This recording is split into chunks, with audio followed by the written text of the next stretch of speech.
बिस्मिल्लाहिर्रहमानिर्रहीम। अस्सलाम वालेकुम नाज़रीन। आज की जो रेसिपी है करेला कढ़ाई की रेसिपी है। जैसे अपने नाम में मुनफरिद है, ये जायके में भी बहुत मुनफरिद है। तो चलिए स्टार्ट करते हैं। सबसे पहले मैंने 1 किलो चिकन लिया। चिकन को अच्छी तरह से वॉश किया। वॉश करने के बाद इसे नमक लगा के थोड़ी देर रख दिया। 3 से 4 बड़े टेबलस्पून जो हैं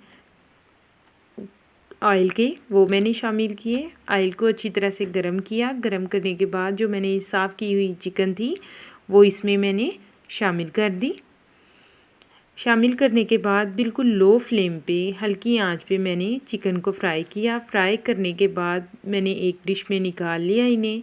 फिर मैंने 1 केजी यानी 1 किलो ही मैंने करेले लिए। इन्हें साफ़ किया, नमक लगाया। नमक लगाने के बाद मैंने खुश्क करके इन्हें फ्रीज़र में फ्रीज़ कर लिया।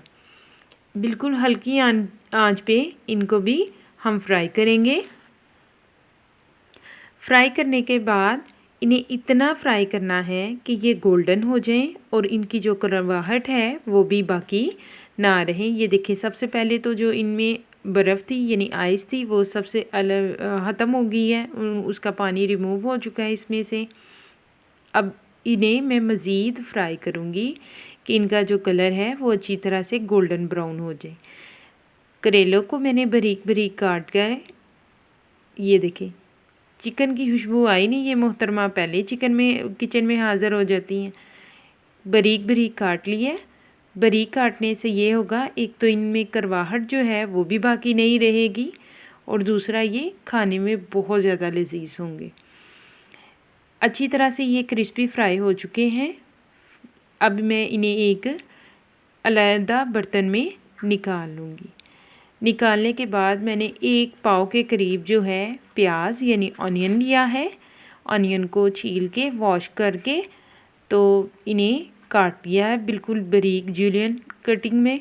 जिसमें ऑयल में से मैंने करेलों को निकाला था उसी ऑयल में मैं प्याज को शामिल करूँगी। यहाँ पे मुझे ऑयल की जो मिकदार है वो बहुत कम लग रही थी, लेकिन मैंने फिर भी देखा कि चेक करते हैं, क्योंकि दूसरी दोनों चीज़ें हैं करेले और चिकन, वो भी मैंने ऑयल में फ्राई किया है, तो वो ऑलमोस्ट ऑयल जो है वो उनके अंदर मौजूद है। यहाँ पे मुझे थोड़ी कम लग रही है, लेकिन हमने प्याज को इतना कलर नहीं देना, हल्का सा नरम करना है।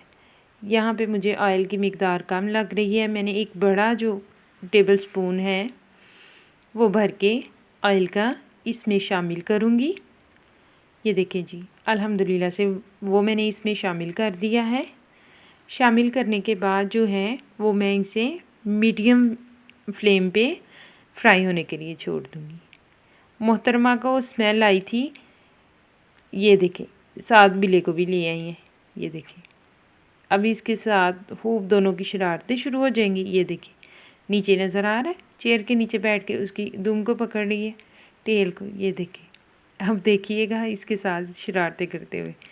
देखिए अब जब वो पकड़ेगा फिर शोर मचाएगी। ये देखिए यहाँ पे बिल्कुल चेयर के नीचे।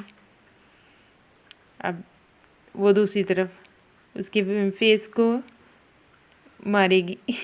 यहाँ पे देख सकती हैं आप लोग। ये देखिए जानबूझ के उसे तंग कर रही है। ये देखिए जान के उसे वो छेड़ रही है। तो फिर इतनी देर में जो हमारे प्याज से फ्राई होने के लिए मैंने रखे थे नरम होने के लिए, वो भी हो चुके हैं। खैर इनकी शरारतें तो साथ साथ चलती रहती हैं सारा दिन। तो चलें जी, जो मैंने करेले फ्राई करके रखे थे वो मैं इसमें शामिल करूँगी। ये देख सकते हैं आप। फिर जी मैं इसमें जो चिकन था वो मैं इसमें शामिल करूँगी। इसके बाद जो है इसमें बाकी के इंग्रेडिएंट्स शामिल करेंगे।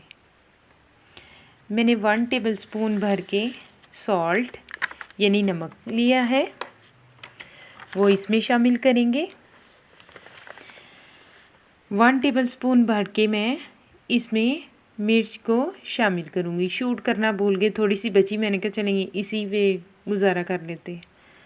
आप अपने टेस्ट के हिसाब से कम या ज़्यादा कर सकते हैं। सॉल्ट की मिकदार मैंने बिल्कुल नॉर्मल रखी है क्योंकि ऑलरेडी हमारे चिकन में भी सॉल्ट है और जो करेले हैं उनमें भी सॉल्ट है। फिर जो हाफ़ टेबल स्पून जो है वो मैं हल्दी का वो इसमें शामिल करूँगी। इसके बाद शामिल करने के बाद जो ज़ीरा है वो 1 टेबल स्पून भर के वो इसमें शामिल करेंगे। अल्हम्दुलिल्लाह से वो भी इसमें शामिल कर दिया है। फिर जी खुश्क धनिया जो है उसे अच्छी तरह से साफ़ करने के बाद दोनों हाथों से मसल लें। मसलने के बाद 1 टेबल स्पून भर के वो इसमें शामिल कर देंगे। शामिल करने के बाद अब जितने इंग्रेडिएंट्स हैं इनको मिक्स करेंगे, लेकिन उससे पहले मैंने मीडियम साइज़ के 5 टमाटर लिए हैं, उन्हें चॉप किया है। 10 से 11 हरी मिर्चें ली हैं, उन्हें चॉप किया है।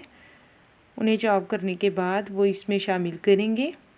शामिल करने के बाद इन सारे इंग्रेडिएंट्स को अच्छी तरह से मिक्स करेंगे। मिक्स करने के बाद अब इसका मेन इंग्रेडिएंट्स जो हमारी रेसिपी को बहुत ज़्यादा लजीज बनाएगा वो दूध के ऊपर जो मलाई आती है वो, और साथ 2 से 3 टेबलस्पून मैंने दूध के वो इसमें शामिल करूँगी। फिर 3 से 4 टेबलस्पून मैं इसमें दही के अच्छी तरह से फेंटा हुआ दही है वो इसमें शामिल करूँगी। इसमें शामिल करने के बाद इसे 5 से 10 मिनट के लिए हल्की आंच पे दम लगाएंगे। तो ये देखें जी रेडी हो चुका है। अब हम इसे सर्व करेंगे। ये देखिए, वीडियो को लाइक कीजिएगा, शेयर कीजिएगा, मुझे अपने फीडबैक से ज़रूर आगाह करते रहिए। चैनल को सब्सक्राइब करना ना भूलिएगा, दुआओं में याद रखिएगा और मुझे अपनी राय से आगाह करते रहिए। मज़ीद आपको किस किस्म की रेसिपीज़ देखना चाहते हैं। अल्लाह हाफिज़।